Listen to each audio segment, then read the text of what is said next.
I love on stage. I love James. I'm very committed to helping him with that theater as well. I got involved with the Monumental History Project because James P. Darvis approached me to write a piece for that project. Yeah, in fact, he approached a lot of local writers, which I was got really excited about because I think it's important to develop the local writing scene. And I am local. I'm the playwright in residence at San Diego Rep. I've been the playwright there for 4 years now, and I'm going on for another 2 years. I'm on a Mellon grant, which is very nice because it pays me a living wage to just develop material. And so when James approached me, I said, "Yeah, I have the time. I would love to do that. I really love the idea behind it." And the idea behind it was, this last summer, the 2020 last summer was a very powerful, very horrific summer, as you know. The the murder of George Floyd uh, just opened the Pandora's box of everything that is wrong with this country and its racist history. And part of it was, people were reacting to the colonial Eurocentric statues that are all over this country, celebrating either colonialists or people that have, murdered entire, towns, and yet their statues are up. And, and I understand that. We understand that that's how society works. The victors are the ones that get the history. The victors are the ones that get the monuments. I understand that. But I think we've gotten to the point where that is no longer acceptable.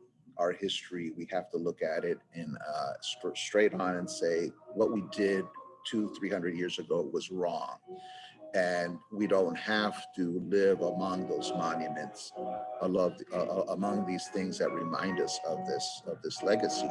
So I think when James approached me saying, what do we, let's do a play about monuments, about a statue that is not real, in a town that is not real, and let's just invent our own world, parallel universe, as you say. And so I got really excited about that because I had done work like that as far as the subject matters where we're inventing a fictional town, a fictional statue. And so the writers got together and we kind of came up with a name, Centersville, and we knew that that the city was in the middle of the country somewhere in some state, and that this general, I think it's General Williams, if I'm not mistaken, we don't even see him, we just see his feet, his boots. But you know what kind of general he is. But anyway, this general had a legacy of clearing out Indian land to make way for this fictional town named Centersville. And that's all we knew. That's all we knew. As writers, that's all we had. That's all the information we had. And so we all went away, and we came back and with our pieces. And what's nice about it is that people wrote pieces during different decades of this fictional town. So some people wrote about the 60s, some wrote about the 70s, other people wrote a contemporary Black Lives Matter piece. I personally wrote a piece that I know very well and it's the Vietnam era, because I not that I was a veteran, but I remember living that era. I was a kid, but I remember people coming back from Vietnam, not in good shape, and feeling very alienated from society. And so this Vietnam vet comes back to have a conversation with the general to talk about our legacy of war, uh, of of going into war with people we shouldn't go to war with, and in this case, Vietnam. This Vietnam vet came back saying, why did I even go to Vietnam? I mean, that's just a terrible situation to be in, right? To actually go to war for a country and then come back and not really know why you did it. I think that's just a terrible situation to be in. And so that's what I wrote about.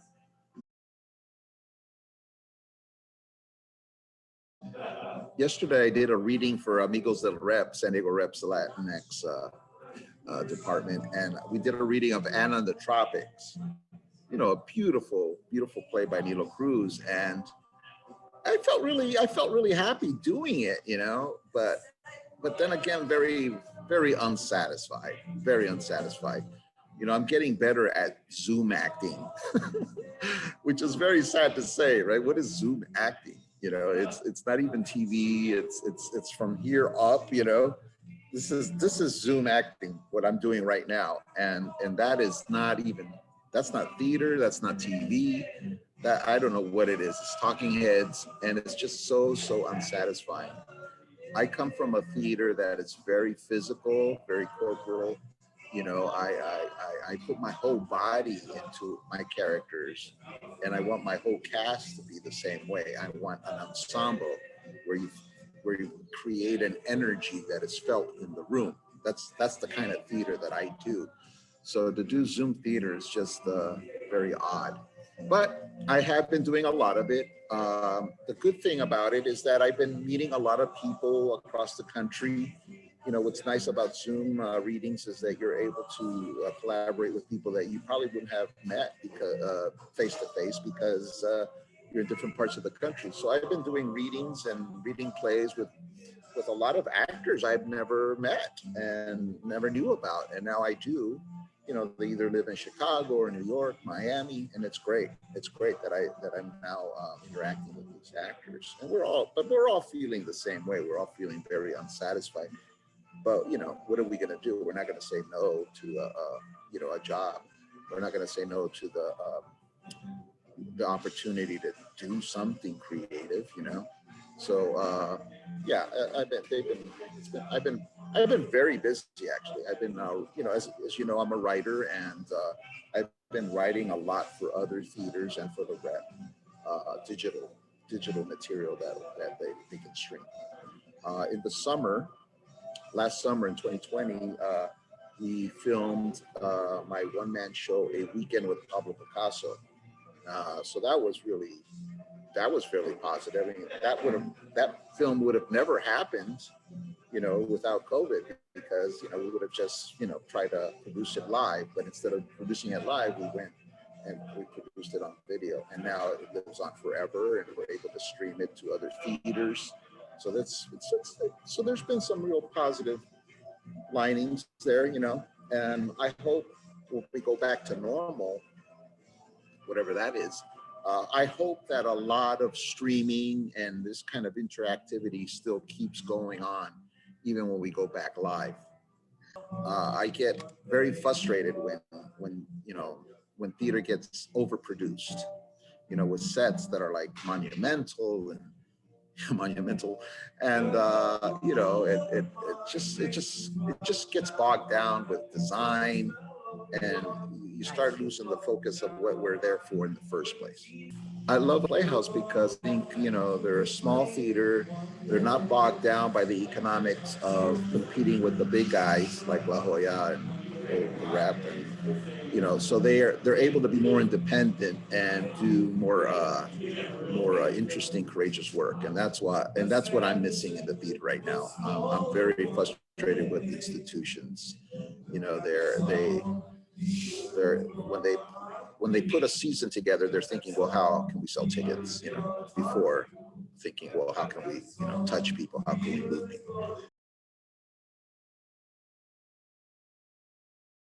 Yes, I'm working on several projects with them. I brought them a play last year called the Blue Period. It's about, I didn't write it, it was written by a friend of mine, Charles Borkius, and it's about Pablo Picasso's early years in Paris when he was just 20. He came with a friend from Spain to, you know, Paris to see what they can muster up, and it's a beautiful play. So James is going to direct it, and he's really into it. So hopefully when we get back on our feet, we're going to produce that play. And just recently, we did a reading of my Cuban Christmas Carol. I did an adaptation of the Dickens classic set in Cuba before, during, and after the revolution. I was actually, I went to Cuba in the early 80s when the Russians were still there, and I spent 3 weeks there studying their theaters, and you know, and I came back so inspired and so amazed how a small country like Cuba could have that kind of education.